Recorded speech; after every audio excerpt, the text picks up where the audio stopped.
This court, unfortunately, has to see many cases where vulnerable people are exploited by others. I wish it was not so prevalent. However, this needs to stop. So you're not new to this, and yet you exploited this helpless woman who was the victim in this case?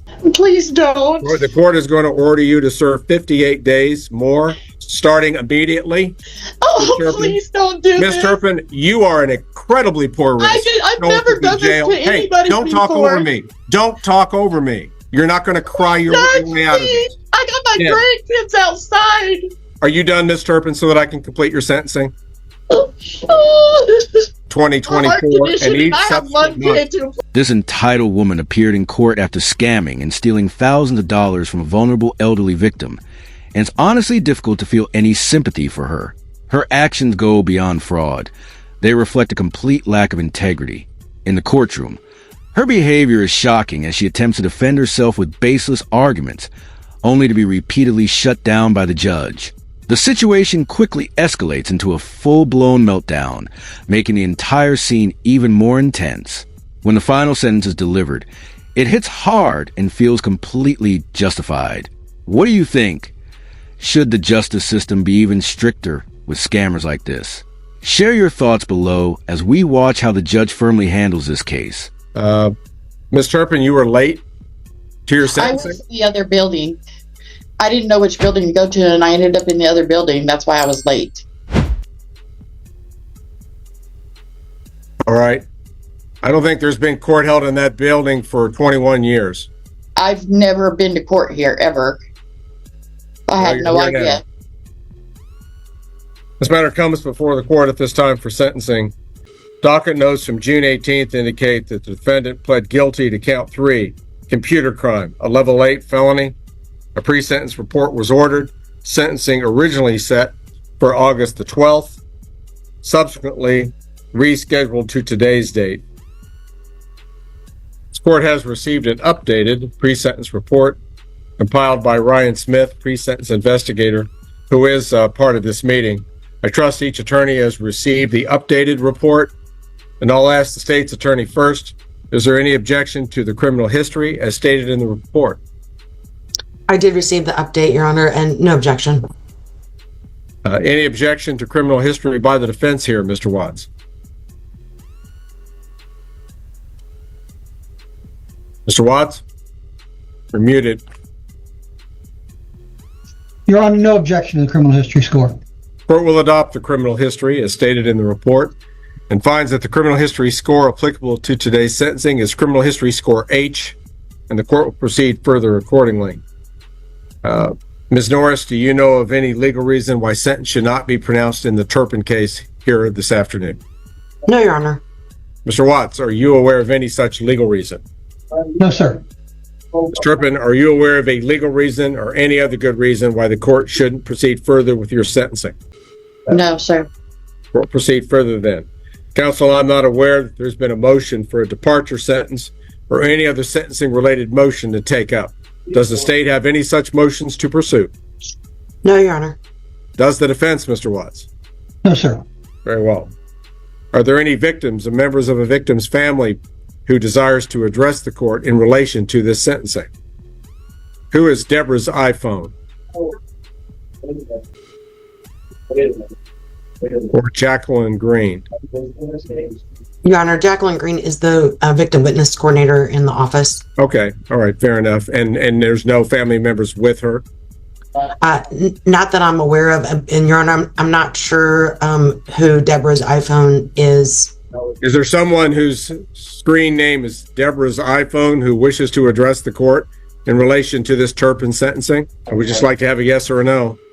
No, I do not need to address. This is Deborah, victim's daughter. Okay. Did you wish to address the court? No, thank you. All right. Thank you.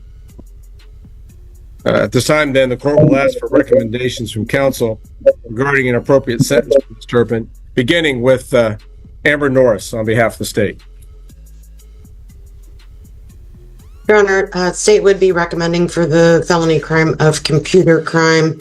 The court follow the presumption and assign defendant to 9 months in the Department of Corrections. defendant would be able to earn 20% good time credit and would be subject to 12 months post-release. Defendant has earned 2 days of jail time credit. Based on her reaction to the prosecutor's recommendation, it almost feels like she walked into court expecting praise instead of consequences. After scamming a vulnerable elderly woman, she still tried to present herself as the victim, which only made things more unbelievable. Her emotional display didn't come across as genuine remorse, but more like an attempt to gain sympathy, especially since she was already in tears before the judge even began speaking. It gave the impression that she knew exactly how serious the situation was, but chose theatrics over accountability. When cases involve exploiting vulnerable people, courts tend to focus on justice, restitution, and real consequences rather than emotional appeals. What do you think? How serious should the punishment be in situations like this? And, Your Honor, this is a presumptive probation matter based on the crime and defendant's criminal history. So I asked the court to assign her to 18 months community corrections probation with all standard and PSI recommended probation conditions, including a drug evaluation, no contact, and Your Honor, this is a community corrections case, so the court will need to assess standard probation and costs of the case, but then also the community corrections fee. There is restitution in the amount of $1,305.44. Some of that goes to the victim's family, and some of it goes to the bank. We'll make sure that the dollar amounts are specifically set out in the journal entry. Mr. Watts is appointed, so the court will need to address court-appointed attorney's fees and the bid's application fee. And, Your Honor, I don't think I have any further recommendations for the court at this time. Very well, Ms. Norris. Mr. Watts, your recommendations regarding an appropriate sentence? Thank you, Your Honor. Your Honor, we join the state's recommendation there in keeping with the plea agreement. I believe we join the recommendation of the mitigated 9 months with the post-release and probation durations and good time credits as noted. We likewise have no objection to the restitution that is set out in the PSI. I don't know that I have a whole lot else to add, Your Honor. Thank you. Your fees and the representation of this client? This is billed at $1,000 to bids. Thank you. At this time, the court will address the defendant, Patricia Turpin, personally and ask her if she has any statements that she wishes to make in mitigation of punishment or anything further that she would like to present to the court. Ms. Turpin? I just want to apologize to the victim's daughter. I'm very sorry for what I did, and Okay. I really just want to say sorry to her.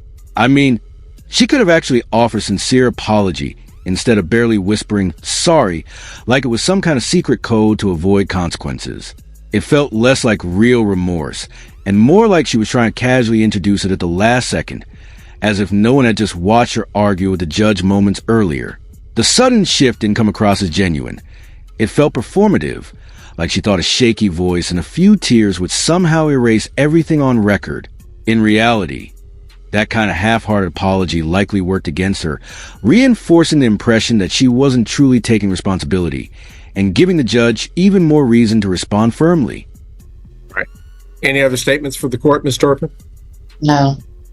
Very well. Court will pronounce sentence in this case at this time.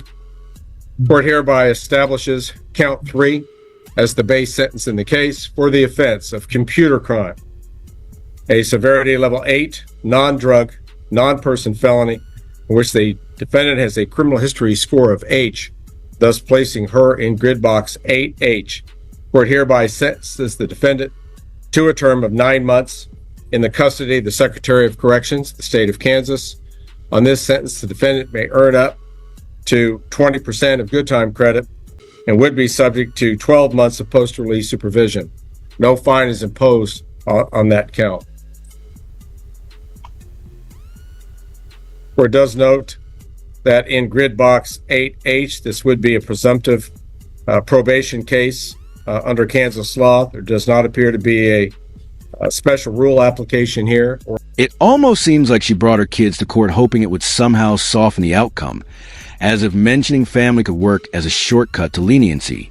The whole situation comes across like she underestimated the seriousness of the case, relying more on emotion than any real defense.